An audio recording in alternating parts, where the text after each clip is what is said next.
Chapitre 16e. Instructions supplémentaires. En formant un concept de santé, il est nécessaire de penser à la façon dont tu vivrais et travaillerais si tu étais en parfaite santé et très fort. De t'imaginer faire des choses à la façon d'une personne en parfaite santé et très forte, jusqu'à ce que tu acquières un bon concept de ce que tu ferais si tu étais en bonne santé. Ensuite, prends l'attitude mentale et physique en harmonie avec ce concept et ne t'en éloigne jamais. Tu dois t'unifier en pensée avec la chose que tu désires. Et quel que soit l'état ou conditions avec lesquelles tu t'unifies en pensée, ils s'unifieront bientôt avec ton corps. La façon scientifique est de couper toute relation avec tout ce que tu ne veux pas et d'entrer en relation avec tout ce que tu veux. Forme un concept de santé parfaite et relie-toi à ce concept en parlant, en agissant et dans tes attitudes. Garde ton discours, fais en sorte que chaque mot s'harmonise avec le concept de santé parfaite. Ne te plains jamais, ne dis jamais de choses comme « Oh, j'ai pas bien dormi cette nuit. J'ai une douleur sur le côté là. Je me sens pas bien du tout aujourd'hui. » etc. Dis plutôt « J'ai hâte à une bonne nuit de sommeil. Je peux constater que je progresse rapidement. » Et ce genre de choses. Concernant tout ce qui est relié à la maladie, tu dois l'oublier. Concernant tout ce qui est relié à la santé, tu dois t'unifier avec en parole et en action. Ceci est le résumé de tout ce qu'il y a à savoir. Unifie-toi avec la santé en pensée, en parole et action, et ne te connecte pas avec la maladie, que ce soit en pensée, en parole et en action. Ne lis pas de livres de santé ou les livres de ceux dont les théories sont en conflit avec celles exposées dans ce livre. Faire ça s'apprête ta foi en la façon de vivre dans laquelle tu es entré, et te ferait revenir en relation mentale avec la maladie. Ce livre te donne réellement tout ce qui est requis. Rien d'essentiel n'a été omis et presque tout le superflu a été éliminé. La science du bien-être est une science exacte, comme l'arithmétique. Rien ne peut être ajouté aux principes fondamentaux, et si quoi que ce soit en était ôté, il en résulterait l'échec. Si tu suis strictement la façon de vivre prescrite dans ce livre, tu seras en bonne santé. Et tu peux, de façon certaine, suivre cette façon, à la fois en pensée et en acte. Relie-toi, et pas seulement toi, mais dans la mesure du possible tous les autres, en pensée à la santé parfaite. Ne sympathise pas avec les gens lorsqu'ils se plaignent ou même quand ils sont malades et souffrent. Redirige leurs pensées dans une voie constructive si tu le peux. Fais tout ce que tu peux pour leur soulagement, mais fais-le avec la santé présente dans ta tête. Ne laisse pas les gens parler de leur malheur et te faire inventaire de leurs symptômes. Change de sujet ou excuse-toi et pars. Il te sera préférable d'être perçu comme une personne insensible plutôt que d'avoir des pensées de maladie forcées dans ton esprit. Lorsque tu es en compagnie de gens dont le fonds de commerce conversationnel est la maladie et ses dérivés, ignore ce qu'ils disent et fais à la place une prière mentale pour ta santé parfaite. Et si ça ne t'est pas suffisant pour clore leurs pensées, dis-leur au revoir et prends congé. Peu importe ce qu'ils disent ou pensent, la politesse n'inclut pas le fait que tu te permettes d'être empoisonné par la maladie et ses pensées perverses. Lorsque nous aurons quelques centaines de milliers de penseurs éclairés qui ne resteront pas où des gens se plaignent et parlent de maladie, le monde avancera rapidement vers la santé. Lorsque tu laisses les gens parler de leur maladie, tu les aides à augmenter et à multiplier la maladie. Que dois-je faire lorsque je souffre? Est-ce que quelqu'un qui souffre physiquement peut encore n'avoir que des pensées de santé? Oui. Ne résiste pas à la douleur. Reconnais que c'est une bonne chose. La douleur est causée par un effort du principe de santé afin de surmonter quelques conditions antinaturelles. C'est ce que tu dois savoir et ressentir. Lorsque tu as mal quelque part, pense que le processus de guérison est en marche sur la partie affectée. Assiste-le et coopère avec. Mets-toi en harmonie mentale complète avec la puissance qui cause la douleur. Assiste-la et aide-la. N'hésite pas si nécessaire à utiliser de chaudes fomentations et des moyens dans le style pour assister le bon travail qui est en train d'être fait. Si la douleur est sévère, allonge-toi et fais travailler ton esprit facilement et calmement avec la force qui est en train d'agir pour ton bien. C'est le bon moment pour s'entraîner à la gratitude et à la foi. Sois reconnaissant pour la puissance de santé qui cause la douleur et sois certain que la douleur cessera aussi vite que le bon travail sera fini. Garde tes pensées, confiant sur le principe de santé qui provoque en toi les conditions qui feront que la douleur sera bientôt inutile. Tu seras surpris de voir comme il est facile de conquérir la douleur.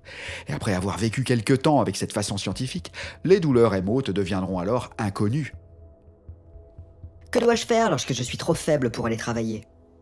Dois-je aller au-delà de mes forces en faisant confiance à Dieu pour me soutenir? Dois-je continuer tel un coureur en espérant un second souffle? Non, Il ne vaut mieux pas. Lorsque tu commences à vivre de cette façon, tu n'auras pas de force normale et tu glisseras d'une condition physique faible vers une forte.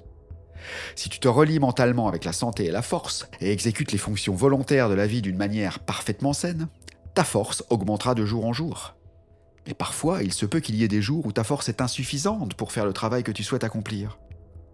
Dans ces moments-là, repose-toi et pratique la gratitude. Reconnais le fait que ta force croît rapidement et ressens une profonde gratitude pour la force qui vit, de laquelle elle émane. Passe une heure de faiblesse en reconnaissance et repose-toi avec une foi dévote que la grande force est à portée de main et ensuite lève-toi et marche. Lorsque tu te reposes, ne pense pas à ta présente faiblesse, pense à la force qui arrive. Ne t'autorise à aucun moment à penser que tu laisses la faiblesse arriver. Lorsque tu te reposes, au même titre que lorsque tu vas te coucher, fixe ton esprit sur le principe de santé qui est en train de te donner une force parfaite. Que dois-je faire au sujet de cet épouvantail qui terrifie des millions de personnes, la constipation? Ne fais rien.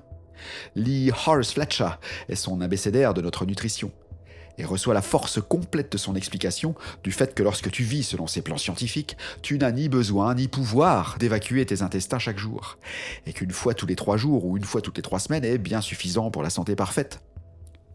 Les gros mangeurs, qui mangent de 3 à 10 fois plus que ce qui leur est nécessaire, ont beaucoup de déchets à éliminer. Mais si tu vis de la façon que nous avons décrite, ça ne sera pas ton cas. Si tu ne manges que lorsque tu as une faim légitime et mastiques chaque bouchée jusqu'à la rendre liquide, et si tu arrêtes de manger au moment où tu commences à prendre conscience de la diminution de ta faim, tu prépareras donc ta nourriture pour la digestion et l'assimilation, et presque tout sera absorbé. Et il n'y aura que peu, voire presque rien dans les intestins pour être évacué.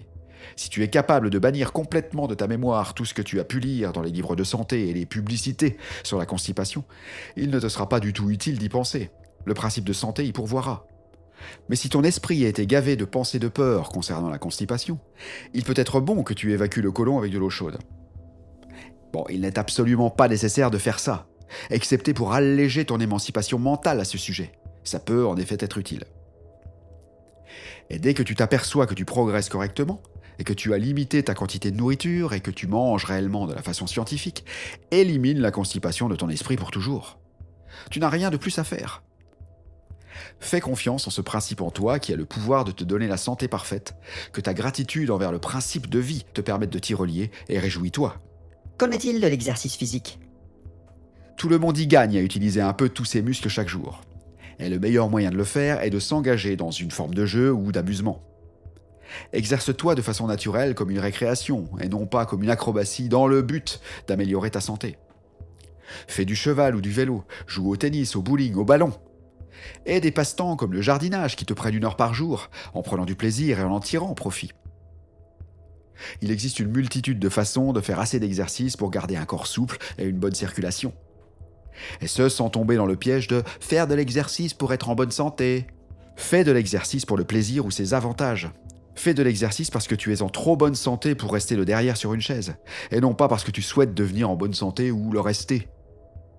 Les jeûnes prolongés sont-ils nécessaires? Rarement, pour ne pas dire jamais. Le principe de santé ne demande pas souvent 20, 30 ou 40 jours pour se mettre au travail. Dans des conditions normales, la faim arrivera en bien moins de temps. Dans la plupart des jeûnes longs, la raison pour laquelle la faim n'arrive pas plus tôt est qu'elle a été inhibée par le patient lui-même. Il commence le jeûne avec la peur, si ce n'est en fait l'espoir, qu'il se passera beaucoup de jours avant l'arrivée de la faim. Les livres qu'il a lus à ce sujet l'ont préparé à s'attendre à un long jeûne, et il s'attend, morose, à aller jusqu'au bout, à laisser le temps s'étirer selon ses souhaits. Et le subconscient, sous l'influence de suggestions puissantes et positives, suspend alors la faim. Lorsque, pour quelque raison, la nature suspend ta faim, va travailler joyeusement et ne mange pas tant qu'elle ne te la fait pas ressentir à nouveau. Peu importe que ce soit 2, 3, 10 jours, ou plus. Tu peux être assuré que lorsqu'il sera l'heure de manger pour toi, tu auras faim. Et si tu es joyeusement confiant et garde foi en la santé, tu ne souffriras ni de faiblesse ni d'inconfort en rapport avec l'abstinence. Lorsque tu n'as pas faim, tu te sentiras plus fort, plus heureux et plus à l'aise si tu ne manges pas que si tu manges, quelle que soit la durée du jeûne. Et si tu vis de la manière scientifique décrite dans ce livre, tu ne devrais jamais entreprendre de longs jeûnes. Tu sauteras rarement de repas et tu apprécieras tes repas plus que jamais dans toute ta vie. Attends une faim légitime avant de manger, et chaque fois que tu as une faim légitime, mange. Fin du chapitre 16e.